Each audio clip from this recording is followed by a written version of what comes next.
I never paid much attention to the giant claw after all. The featured bird monster of this 1957 Columbia Pictures film would look more at home on Sesame Street than in a horror, sci-fi production.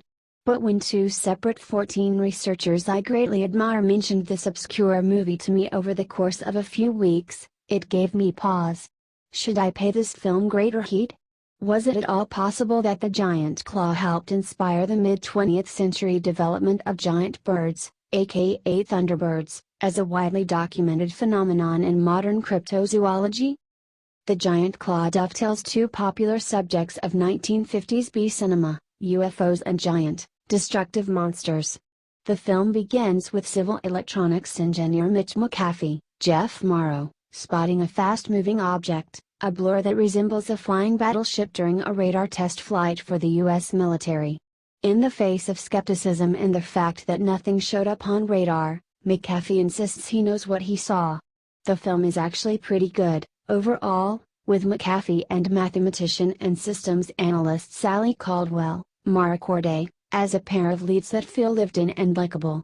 There are compelling hints that the UFO might actually be La Carcagne, said to be a giant avian monster of French-Canadian folklore. McAfee and Caldwell at one point stay with a farmer who describes La Carcagne as a devil in the storm with the face of a wolf and the body of the woman with wings bigger than I can tell. Seeing La Carcagne is a sign of your impending death, which proves true for many poor saps in the film. In one haunting scene, we see that La Carcagne has left an enormous footprint across the farmer's field. But when the bird finally shows up in full view, a googly-eyed, squawking marionette that one reviewer aptly compared to Looney Tunes character Beaky Buzzard, hilarity ensues despite the engaging opening scenes and a crackling plot. Recently, I wrote about a private pilot who encountered a giant bird that followed his Piper Cub over New York's Hudson River Valley in 1961. The incident was highlighted in Jack Pearl's evocative Monster Bird That Carries Off Human Beings article in the May 1963 edition of Saga magazine. This appears to be the earliest reference, while the report has been said to originate from a wire release published in newspapers. It has yet to resurface. When posting about this case on social media, I briefly considered including the image of the beast from the giant claw chasing an airplane. I went with a hawk chasing a model airplane. Instead, Legends of the Nahanni Valley author Homerson Peters saw my post and tried to dig up the Hudson River Valley article. Unsuccessful, he joked that all he could find were references to a crappy 1957 movie involving a giant bird.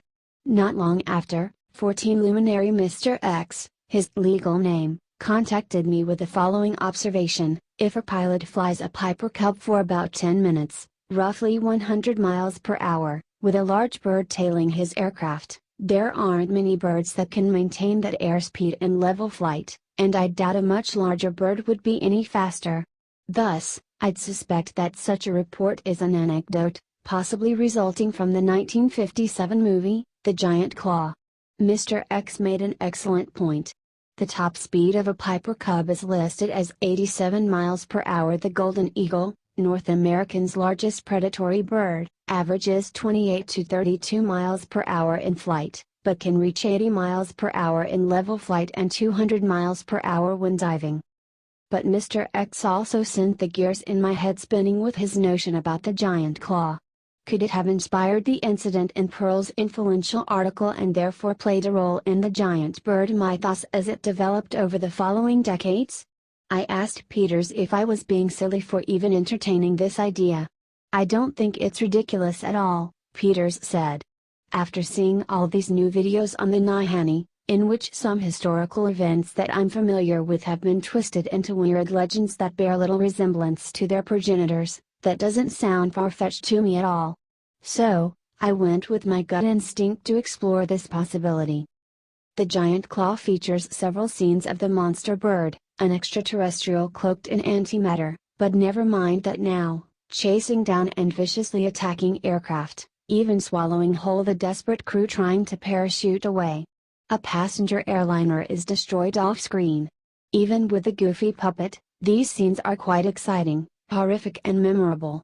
Pearl's Saga article, published 6 years after the film's release, claims that scores of private pilots, as well as veteran commercial pilots, have reported encounters with mammoth birds.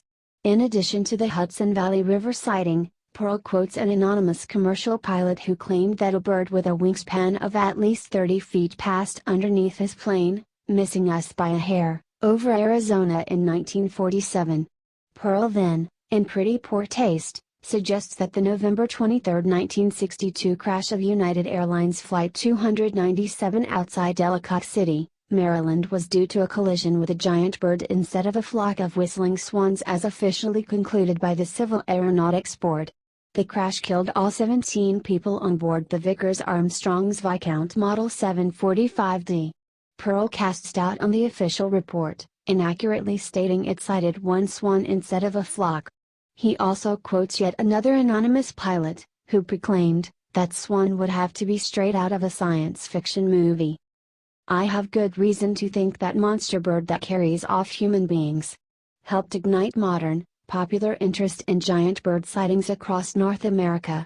As pointed out by Strange magazine editor Mark Kurvinsky, Pearl appears to have quoted, without attribution, a letter from Pennsylvania resident Hiram M. Cranmer about sightings in his home state. Based on my own research, I believe Cranmer was the first writer to apply the term Thunderbird to modern sightings of flesh and blood monster birds in various publications, co-opting it from the spiritual and symbolic being of Native American beliefs. Pearl carried over this term, and it stuck.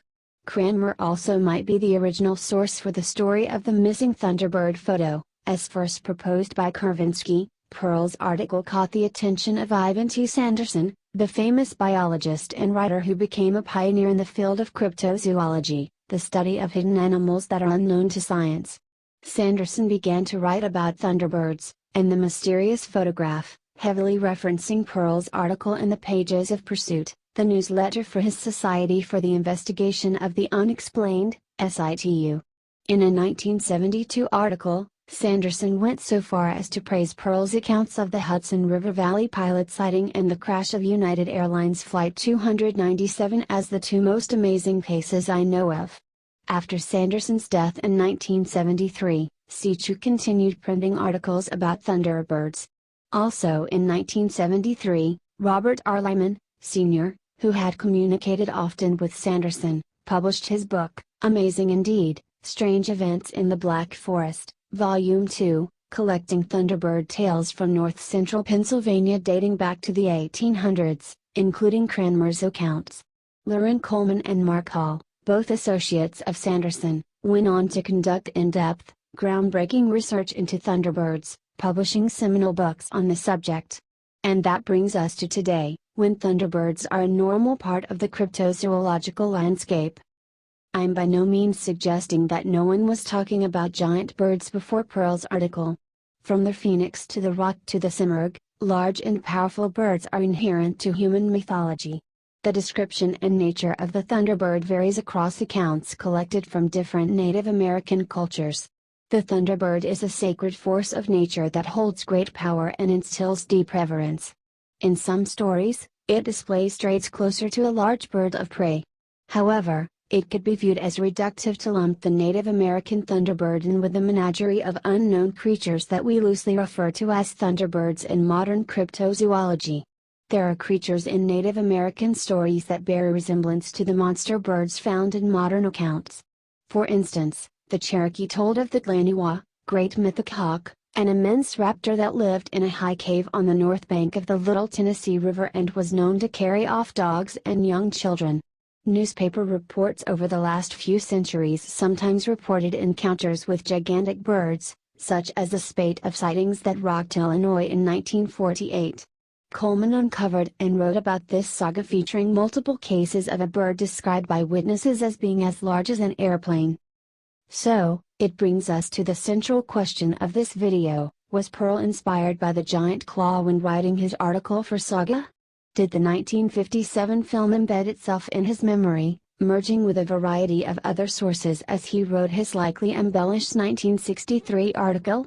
Perhaps the film also intrigued Saga's readers and the contributors from which Pearl drew upon for his work. The vivid, frightening imagery of large birds threatening aircraft are central to both the film and the Saga article. Pearl references the feathers examined in the crash of United Airlines Flight 297. In the giant claw, scientists examine a feather recovered from an airplane crash in order to learn the nature of the flying beast. These amount to hypothetical questions, as we'll likely never know if the late Pearl watched the giant claw. But I don't think it's unreasonable to suggest that this film or other contemporary movies featuring flying monsters, Rodan, 1956 in Japan, 1957 in the US, The Seventh Voyage of Sinbad, 1958, King Kong, 1933, to name a few, provided inspiration, even subconsciously. And if they did, then they played a role in popularizing the modern concept of Thunderbirds. Pearl's article and Sanderson's captivation with the topic led researchers to dig up historical sightings and collect new reports of large, unidentified flying creatures. In making this assertion about the influence of the giant claw, I don't want to discount the many sincere eyewitness accounts of giant birds. Popular media seems to both reflect and influence paranormal trends. The X-Files drew upon a history of UFO sightings and government distrust to spin its mythos, yet also drove popular interest in the unexplained that has only grown since the show's debut in the 1990s. There's also a fringe idea, if I can veer into the metaphysical for a moment, that the phenomena shapes itself based on what people expect to see. Strange objects seen in the sky throughout history have been interpreted in different ways depending on the mysteries and anxieties of the era. Angels or signs from God in biblical times, airships piloted by eccentric inventors at the dawn of powered flight, and extraterrestrial flying saucers in the space age. But are these really the same objects being understood differently, or do they represent a potentially intelligent force that alters its form to provide meaningful perception in the human eyes viewing it? A skeptical viewpoint would assert that popular media might simply be driving the public's imagination, tapping into the cultural zeitgeist, and giving people fantastic explanations for more prosaic encounters, even feeding mass hysteria when sightings of unexplained phenomena become widespread. Perhaps a happy medium here is to say that greater exposure to the concept of giant bird sightings didn't necessarily drive people to have their own encounters, but encouraged them to look to the skies and come forward with their own experiences.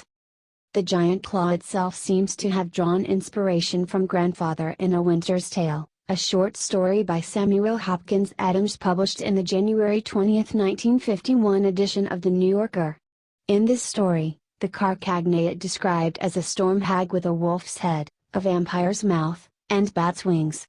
Feared by sailors on Lake Ontario, the story features an evil smuggler named Monk Burgo who dares to defy the weather and steer his sloop into a storm. After his departure, townsfolk at Oswego Harbor in New York hear a high, mad wailing that had laughter in it, too. Then they witness a thick, small cloud that at one moment took a hideous shape, and again became a formless blackness. Burgo's ship is swept back into the harbor, the captain's skeleton picked bone white at the tiller. A mad hoot of triumph sounded through the air, there was a sound of a strong wing beat, and a trail of foxfire and stinkstone sparks died away in the distance. The short story is echoed in the opening scenes of The Giant Claw, before we learn it's an antimatter-shielded space monster.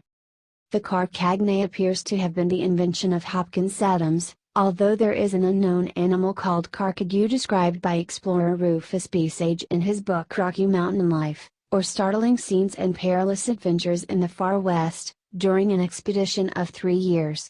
While traveling through the Laramie Plains in Wyoming during the early 1840s, Sage obtained an indistinct view of a strange-looking, dark-colored animal which his traveling companions named and explained as a native of the Rocky Mountains that was like a mixture of wolf and bear but far more ferocious. The Carcagou was described as agile, larger than an average dog, a cur dog, more specifically, with coarse and long jet black hair, a trim and slender body, a neck and head like a wolf, a tail and feet like a bear, and absolutely zero fear of humans. Sage imagined the Carcagou to be a new race of wild beasts, or, the living relics of an order now almost extinct.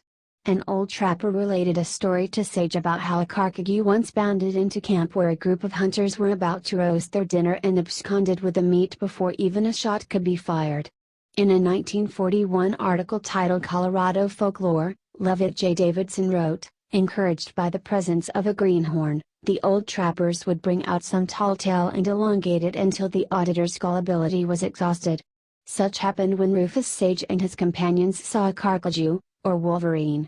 The suggestion that the carcajou was a wolverine is sensible, as the animal is a close match to Sage's description and is native to the Rocky Mountains. But alas, a wolverine is very different from the flying carcagna. Speaking of monster movies, Peters and many others before us have pondered whether a memorable scene in the 1969 film The Valley of Gwangi played any role in the legend of the missing Thunderbird photo. This scene, featuring excellent stop-motion animation by special effects master Ray Harryhausen, depicts cowboys on horseback engaging in a pitched battle with a prehistoric pteranodon. It is immediately reminiscent of the strange Tombstone Epitaph newspaper article from 1890 that told of ranchers shooting down an enormous, winged reptilian beast. The missing Thunderbird photo is forever tied to this event, although a photo wasn't mentioned nor appeared in the original article. It seems to be Pearl Vi Cranmer, who first connected the photograph to the Tombstone Epitaph story in print. There was a major disparity in that the Tombstone Thunderbird Pearl wrote about was a bird with a 36-foot wingspan, in contrast to the creature of the original news story that was smooth-skinned, resembled an alligator and possessed an incredible 160-foot wingspread. The pterosaur in the Valley of Gwangi is closer to the latter description. And in the memories of numerous people, the infamous photograph showed a pterosaur-like creature, not a bird, nailed to a barn wall. Obviously, the Valley of Gwangi postdates the Tombstone Epitaph and Saga articles. But did it play a role in shaping memories of the Thunderbird photo, fueled by its similarity to the Tombstone Epitaph story? Or does it just represent the fact that cowboys versus dinosaurs is a very cool idea, no matter the era? Yes, I know that pterosaurs are not actually dinosaurs. So, my conclusion? As much as I might prefer to dismiss it, I can't ignore the possibility that a ridiculous but entertaining 1950s creature feature might be woven into the tapestry of the modern Thunderbird phenomenon. Giant bird motifs are a persistent trend in human history. People have always been fascinated by and fearful of large predators in the sky. I believe there would be sightings today with or without the influence of popular media. People earnestly state they are witnessing flying creatures that cannot be easily explained, and I feel it is important to document their testimony. But you can trace the literary lineage of the cryptozoological Thunderbird back over the past several decades, and just maybe the exploits of La Carcagne, the flying battleship, fed into that imagery via Pearl's influential article in Saga magazine.